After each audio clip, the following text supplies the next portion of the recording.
ujastik videolar oladi. Qo'rqinchli ruhlar, jinlar shunga o'xshagan deb o'ylashadi. 6 yoshdan 60 yoshga desa bo'ladi. Chunki Yo'q, unaqa deya olmaymiz. qolsam kulaman, qolsam nima qilaman. Mana shortida keldim bugun. Ya'ni o'zim erkin yashayman, xohlaman. Darknet nima u? Internetni qora tomoni. Eng ko'p topgan daromadingiz YouTube'dan qancha bo'lgan? Shunaqa ekanmi? Da. Bo'rttirib yuboradi, qiliqlari ortiqcha, emotsiyalarni oshirib yuboradi Omonxon. Ularda mana bu konkurensiya rivojlanib ketgan. Aslida zavis Siz qilayotgan ishlaringiz O'zbekiston yoshlariga, yangi avlod egalariga manfaatlimi? 2 kun sal prosmotr bo'ladi, undan keyin bo'ldi, umri yo'q o'sha videolarni. Unisiga shubha yo'q. Hozir olib boraman, Sizni kuzatuvchilaringiz borki shunaqa. Adasini gapiga kirmasa ham sizning gapingizga kiradi. Shunga olib boraman, shoshmang. Ularga agarda kimdir kelib turib kitob o'qisa, o'qimasligi mumkin, lekin men aytsam ular o'ylab ko'radi. Mendan xuddi cheat kod sifatida, mana bir vosita sifatida foydalansa, istalgan hozir ular xohlayotgan informatsiyani miyasiga singdirish mumkin. Studiyamizda O'zbekistondagi taniqli YouTuber Omonxon Ahadov. Assalomu alaykum, xush kelibsiz. Assalomu alaykum, aka, yaxshimisiz? Suhbatimizni boshlashdan avval bitta videoni tomoshabinlarga ko'rsatmoqchiman. Yosh aktyorlar sizga e'tiroz bildirmoqchi. O'qimaganlikda aybladingiz bularni, bular xafa. O'qiganman To'xtang, fikrlarni eshitmoqchimiz. Aqli yetmaydi, mahorati yo'q. Yo'q unda mahorat. Yo'q unda hech narsa. To'g'ri, o'sha paytda menda hech balo yo'q edi. Faqatgina o'zimga bo'lgan ishonch bor edi. Va o'sha ishonch meni shodgacha olib keldi. Aqli yetmaydi, mahorati yo'q. Yo'q unda mahorat. Yo'q unda hech narsa.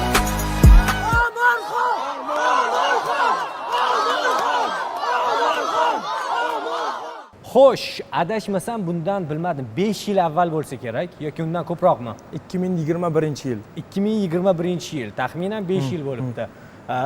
Studiyada qattiq muhokama bo'lgan.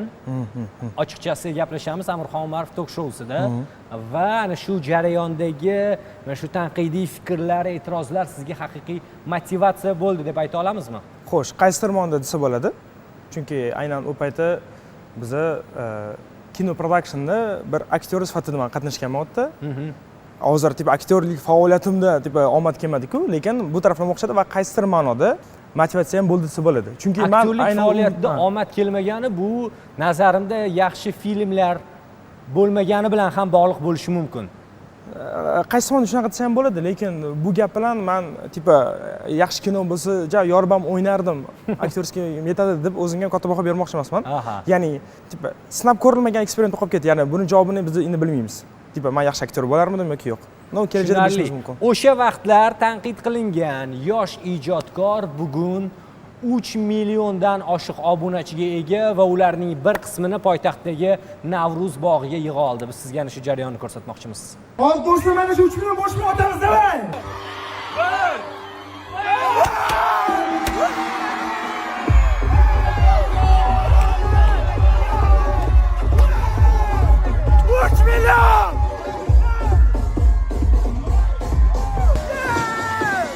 Gap bo'lishi mumkin emas. Nechta odam keldi Navruz bog'iga? Xo'sh, Navruz bog'ini o'sha statistikasini bizga berishdi, o'sha o'tishadigan insonlar va 3 mingdan 4 minggacha inson umumiy o'sha kelganini aytishdi. 4 mingta odam keldi. Biz video suratlarda ko'rdik, juda ko'p va ular orasida tushunishimcha asosan maktab o'quvchilari. Ha, asosiy auditoriya hozir menda yoshlar. Chunki menga ko'proq shunaqa auditoriya yoqadi. Bunaqa ko'p odam yig'ish uchun ruxsat olish kerak. Siz ruxsat oldingizmi? Qanaqa bo'ldi bu jarayon? Nima deb ruxsat oldingiz? Xo'sh, aynan ruxsati va organizatsiya ishlari bo'yicha o'sha Navruz parki bilan hamkorlikda qilganmiz uni. Ya'ni Anhor park, Navruz bilan birga. Ular bilan hamkorlikda qilganimiz uchun aynan ular shug'ullangan bu ishlar bilan. Biz esa shunchaki o'sha promoni berdik va odamlarni yig'ib, odamlarga men va o'zimni do'st bo'lganlarim birgalikda shou ko'rishga harakat qildik. Va o'ylaymanki, shuncha odam yig'ilib, bundan keyin yana gap so'zlar bo'lganiga qaraganda, ya'ni odamlar og'zida bu mavzu yurdi. Shuning uchun ham demak, anchadan beri o'zbek mediasida mana shu yo'qolib borayotgan obunachilar bilan yoki o'z kuzatuvchilar bilan ko'rishish, fan klub yig'ish, shu narsani sekin-sekin qaytarishga harakat qilamiz. Gap bo'lishi mumkin emas. Bilasizmi Omonxon, men o'zimning auditoriyamni bilaman, ko'proq 30+. Sizniki 6 yoshdan 60 yoshga desa bo'ladi. Chunki yo'q, unaqa deya olmaymiz. Yo'q. Menimcha sizni ko'proq auditoriyangiz deylik 5-8-sinfgacha. Yo'q. Asosiy qismi. Ularning ota-onasi ham ko'rsatadiganlar ko'p-da. Chunki aynan bizda so'kish yo'q. Bizlarning oilaviy ko'rishadiganlar ko'p. Qarang. Men xohlasangiz statistikani qo'ying. mana основной juda katta foizda 70% taxminiy odam televizorda ko'radi. Endi siz o'ylaysizmi, agarda prime time bizda, ya'ni selskich ko'p ko'radigan vaqt soat 18:00 dan 21-22 gacha. Yozda endi kechqurunga cho'zilib boradi. Kun uzagani uchun. Ya'ni aytmoqchi bo'lganim, bu vaqtda televizorda faqatgina bitta yosh bolamizni ko'rib turish qiyin. Buni nafaqat men sizga просто shu statistikaga ta'nib etaman. Balkim men agarda odamlar ko'p joyda yursam, men oldimga kuniga kamida 10 marta kelishadi yosh katta odamlar. Bolam ismini aytib salom yo'llab ber. Men juda ko'p qilaman. Ya'ni ular ham taniydi. Ular muxlis emas. Ya'ni masalan mana o'sha katta yoshli qarindoshlarim ham Tom Jerry ko'rishadi, lekin muxlis bo'lmas. Просто bolasi ko'rgan ko'z tushib qoladi. Aytmoqchi bo'lganim taniydi, lekin основной bir auditoriya yoki mana auditoriyam shu deya olmayman. Tashqaridan siz ijodingiz bilmaganlar uchun xuddiki Omonxon YouTube'da ujastik videolar oladi, qo'rqinchli ruhlar, jinlar, shunga o'xshagan deb o'ylashadi. O'zi aslida faoliyatingiz nima bilan bog'liq? Sizni tanimaganlarga o'zingizni qanaqa tanishtirasiz? YouTube'da meni faoliyatim men o'zimni xuddi multfilmdek ko'rishni xohlayman. Multfilmdek. Ya'ni qanaqa bo'ladi? Odamlar multfilmdan nimadir olishga harakat qilmaydi-da. Просто zerikdimi, kirib ko'radi. Nima bilan bog'liq bo'ladi videolaringiz? Xo'p, qarang. Videolar juda ham turli. Masalan, orada shunaqa yillar bo'ldi, eksperimental narsalar qildik. Ya'ni bitta seyfni qancha rezinka bilan, oddiy pul rezinkasini qanchasini siqib bir majaqlab qo'ysa bo'ladi, haqiqiy seyfni. Bu eksperiment. O'tiramiz, 10 ming gramm rezgan qilamiz. U o'sha trenddan qoldi. Undan keyin challenge olib boshladik. Ya'ni oddiy tuxum bor, juda xurupgin, ya'ni nozgin narsa bo'ladi, tushasam ketadi. O'shani atiga 10 ming so'mga magazinda nimadir olib turib himoyalash kerak. Masalan, tipa qog'oz bilan himoyalatdi, tashlabdi, sinib ketdi. Demak, eksperimentni o'ta olmadi. Darknet nima u? Darknet o'zi aslida Darknet men bilishim bo'yicha qo'rqinchi juda ham internetni qora tomoni. Ya'ni u yerda har xil qo'rqinch narsalar qilish mumkin. 3 million obunachi. Bu juda zo'r natija va siz bu natijaga necha yilda keldingiz? 2021-22 dekabr adashmasam YouTube kanalimni ochgan bo'lsam. Taxminan 4 yil. 4 yilda 3 million obunachi. Gap bo'lishi mumkin emas. Eng ko'p topgan daromadingiz YouTube'dan qancha bo'lgan? Monetizatsiyadan menimcha shu oy bo'lsa kerak. Qancha? Shu oy bo'lsa kerak, bir 10 million so'm YouTube monetizatsiyasi bergani. Shunaqa kammi? Da. Nega? O'zbekiston ko'rgani uchun. Lekin YouTube'dan 10, 15, 35 ming yaxshi dollargacha topadiganlar bor. Da. Nimaga sizniki bunaqa kam? Agar o'zbekcha video qo'yib topadiganlar bo'lsa, men ulardan master klass olgan bo'lardim. Agarda Mervoga chiqadigan har xil videolar qilib topayotgan bo'lsa, demak ular boshqacha yo'ldan sinab ko'radi. Ya'ni menga qiziq emas, meni hindlar yoki amerikaliklar ko'rgani.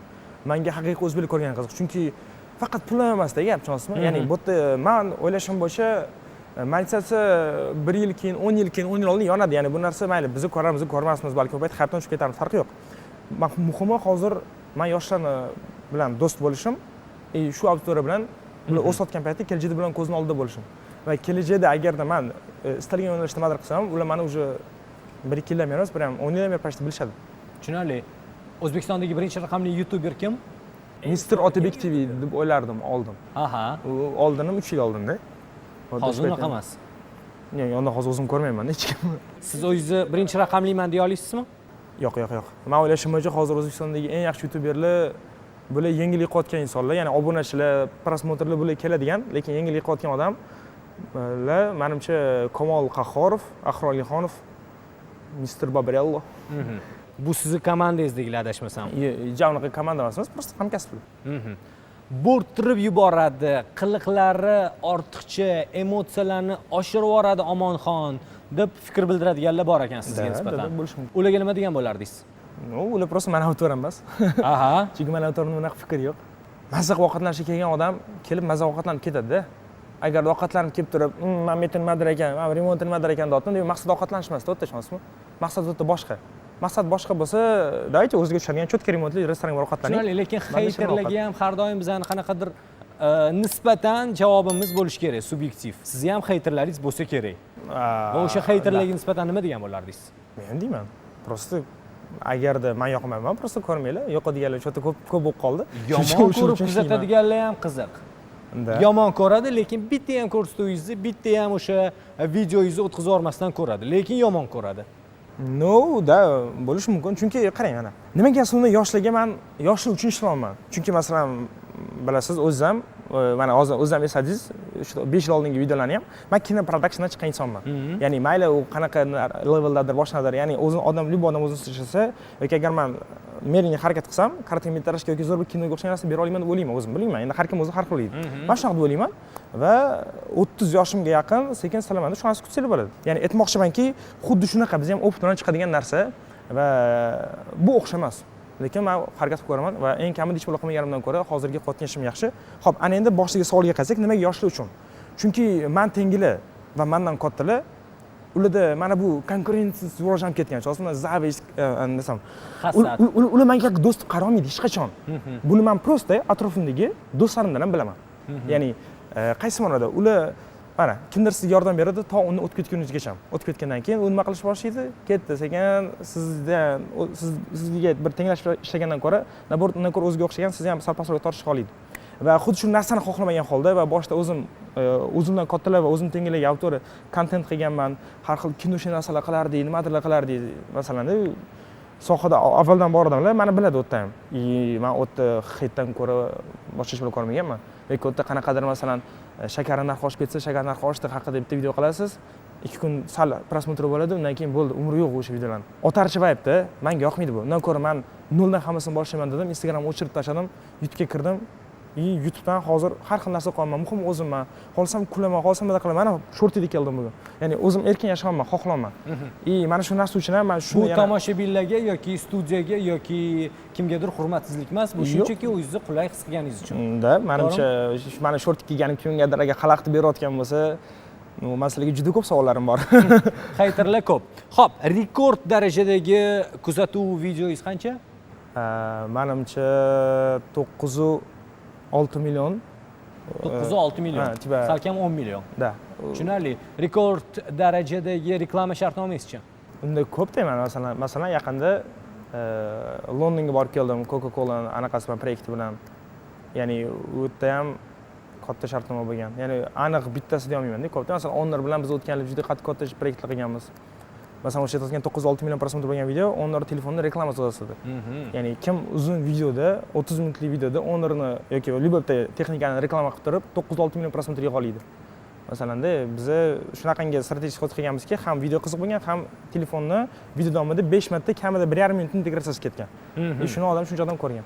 Gap bo'lishi mumkin emas. Xo'p, oxirgi savolim, sizning faoliyatingiz, sizni qilayotgan ishlaringiz O'zbekiston yoshlariga, yangi avlod egalariga manfaatlimi? Agar men shu ish qilmasam, kimdir o'rniga qiladimi baribir. Nima qiladi baribir? Yetak qilyapti, kimdir chopyapti. Masalan, Darkan degan temaga boramiz, hamma Minecraftda o'g'irlashyapti, hamma o'g'irlab qilib ko'rmoqchi bo'ladi. Ular mendan yaxshiroq qiladimi? Yo'q. Demak, men shuni qilmanmi va yoshlarni o'zimga do'st qilmanmi? Ya'ni ular bilan birga yuraman, ular bilan birga gapirsam, kelsam, kyoto 4 mingta odam. Masalan, nimadir men bu yoqqa o'tsam, o'tadi, men video chiqyapti, kutinglar desam, minglab menimcha millionlab odamlar kutyapti videoni-da. Unisiga shubha yo'q. Yo'q, hozir olib boraman. Kuzatuvchilaringiz borki, olib adasini gapiga kirmasa ham sizning gapingizga kiradi. Shunga olib boraman, shoshmang. Xo'p. Mana shu payti men yoshlar agentligiga chiqsin menga. Aha. Yangi loyihamiz bor desin. Mana mutolaa, ushchiz, mana shu loyihalar bo'yicha hamkorlikka chiqsin. Men kelib usuldan pul olmayman. Menga prosta yo'q, savoldan qochmang. Yo'q, shoshmang, savoldan qochmayman. Men prosta uzoqdan olib boraman, чтобы oxirida savol qolmasligi uchun. Aha. Mana chiqishadi va men ularga agarda kimdir kelib turib kitob o'qitsa o'qimasligi mumkin, lekin men aytsam ular o'ylab ko'radi. Aha. Ya'ni mana shunaqa ma'noda mendan xuddi cheat kod sifatida, mana bir vosita sifatida foydalansa, yoshlarga istalgan hozir ular xohlayotgan informatsiyani miyasiga singdirish mumkin. Ya'ni nima? Masalan, meni stabil ko'rayotgan, ya'ni bir oyda meni o'rtacha prosmotr охватim YouTube'da 55 million, o'rtacha ko'rib chiqayotganlar hammasi akkauntlarning o'zi 4,5 million. 4,5 million yoshga sizlar nima bera olasizlar? Kontentlaringiz yosh yangi avlod vakillariga manfaatlimi? Foydasi bormi sizni ko'rishdan? Foydali nimadir demagan bo'lardim, lekin zararli emas. Tushunarli. Kimdir bizni kuzatayotgan yosh katta auditoriya, farzandi, o'g'li yoki qizi sizni ko'rayotgan bo'lsa, buni ko'rma deyishlar kerakmi yoki bunaqa deyishmayaptiki, prosmotrlarimiz bormi sizning kontentlaringizda, nima deb o'ylaysiz? Yo'q. Xavf yo'q. Yo'q, chunki bizda unaqa bir xavfli bir narsani o'zi yo'q. Ya'ni bizda yomon narsaning targ'iboti yo'q. Din va siyosatga ishonib qo'shilmaymiz. Bizda shuncha ko'ngilochar, ko'ngilochish. Ilhomlanib nimadir qing'ir ish qilib qo'ymaydi tomoshabinlar. Bolachalar. Yo'q. Tushunarli.